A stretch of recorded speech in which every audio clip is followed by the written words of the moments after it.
It's my third year living with ALS, and my 11th day since losing the ability to speak completely. My wife, Renee Sutton, burst into my hospital room with a lawyer and a notary in tow, gripping a so-called expert report that concludes all of my symptoms can be faked. She throws it onto my bed. "Miles, you're really a hell of an actor," she says.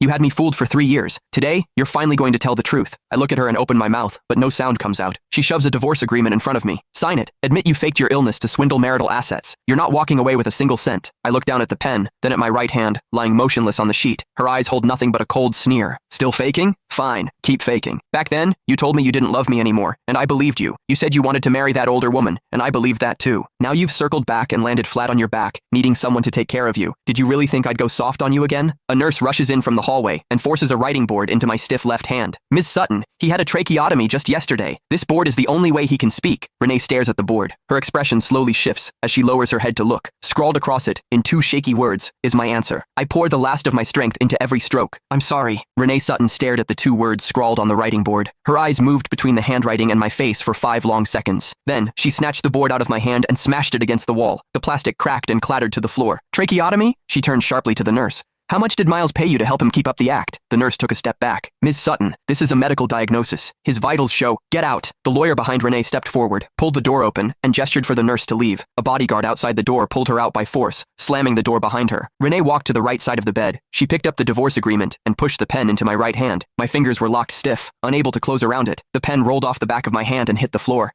"Your hand's broken too, is it?" She flipped the agreement to the last page and pressed it flat against my wrist. "Fine, don't sign it. Press your thumbprint instead." The lawyer handed her an ink pad. Renee grabbed my wrist without hesitation, pressed my thumb into the ink, and pushed it hard onto the signature line. "The asset breakdown is in the attachment. Someone will come for the house under your name tomorrow. As for the $3 million you transferred to that old woman, I'll get it back through the courts." She let go, and my hand dropped onto the sheet. She pulled out a handkerchief and wiped her fingers clean with obvious disgust, then turned toward the door. Just as it opened, she paused with her back to the bed. "I'll have someone arrange your transfer tomorrow. I'm not letting my money cover a private hospital you don't deserve." The door closed, and the room fell silent, except for the rhythmic sound of the ventilator. Oxygen moved through the tube in my throat, and the ink clung to my thumb, slowly drying at the edges. Half an hour later, 2 care workers walked into the room without carrying any medical equipment. One of the care workers walked to the head of the bed and unplugged the humidifier from the nightstand. "Ms. Sutton's orders. Care services end at noon today." The doctor set a notice down by my pillow. "Mr. Bennett, your family just filed the paperwork to cut off your medication over unpaid bills." He looked at my face and let out a heavy sigh. The next morning at 9 a.m., the door to my room swung open. Renee walked in, followed by Julian Cross, dressed in a black suit and carrying a file folder. Julian walked up to the bed,